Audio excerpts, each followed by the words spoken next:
All right, so what we're going to be learning in this video is about forms and what they can do and basically how to set them up. And then in the next few videos, we're going to be covering all the different elements that a form can consist of. So the first thing we're going to do, a very basic part of this is, first we're going to create a section for it. And this time, since we haven't used a lot of properties other than the images, with the images we learned the basic format of a property. We didn't learn about what kind of values can go into what kind of property.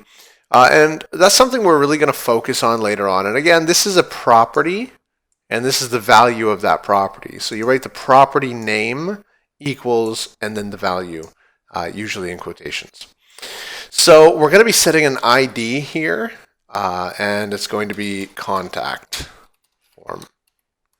And the reason why you would set properties sometimes is just to be able to have something that you can target, either to style something using a style sheet or to create user interactions with JavaScript. And so using ID elements or ID properties and class properties are the two most common things that you're going to be adding to elements themselves in terms of properties. So I want you guys to get into the practice of that, and so that's why we're starting here. Right now, having this ID set, we're not actually going to do anything with it, but it's just to get you guys used to writing out properties inside of elements. So the first thing we're going to do is create the form element itself. Now this is going to contain a lot of different types of data. It might include input fields where you can type in single lines, text areas, checkboxes, and whatnot.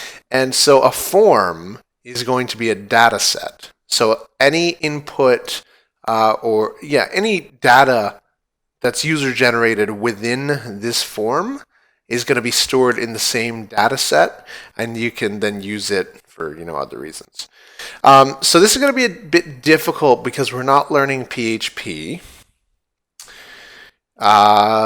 which I might just write a quick script aside just to be able to demonstrate what this does. So the method is going to be either post or get. And the key difference between these is, let's say I have domain.com. If I'm submitting a form with the method post, the URL just stays like this. But if it's get, once you actually submit the form, let's say you had name, and then that would be equal to whatever the user put in, and age would be equal to whatever the user put in, etc., etc. And so this is what a get submission will look like. Or a form submission using the get method, and post, it does it all behind the scenes and you don't see it in the URL. So when you're doing passwords and stuff, obviously it's going to make sense to post it. Sometimes it's easier to use get because then you can also just link to very specific results within the URL. If you want to send someone to a URL with pre-filled values, you can do that. And the action, this is going to be where it's going to submit to. So let's say I had a file in here called we need let's build a pizza order form. So that's what we're going to be doing throughout the next few videos, I guess. So we're going to create a script called place order.php. And that file doesn't exist right now, but it would exist right here.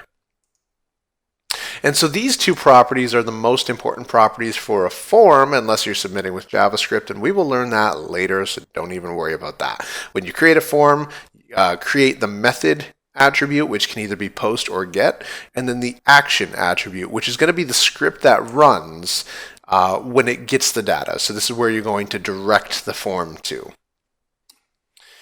And that's the basics of setting up a form. Now, what we're going to be doing in the next video is just putting some basic inputs. We're going to be focusing on just regular text, and then we'll get to more advanced form elements.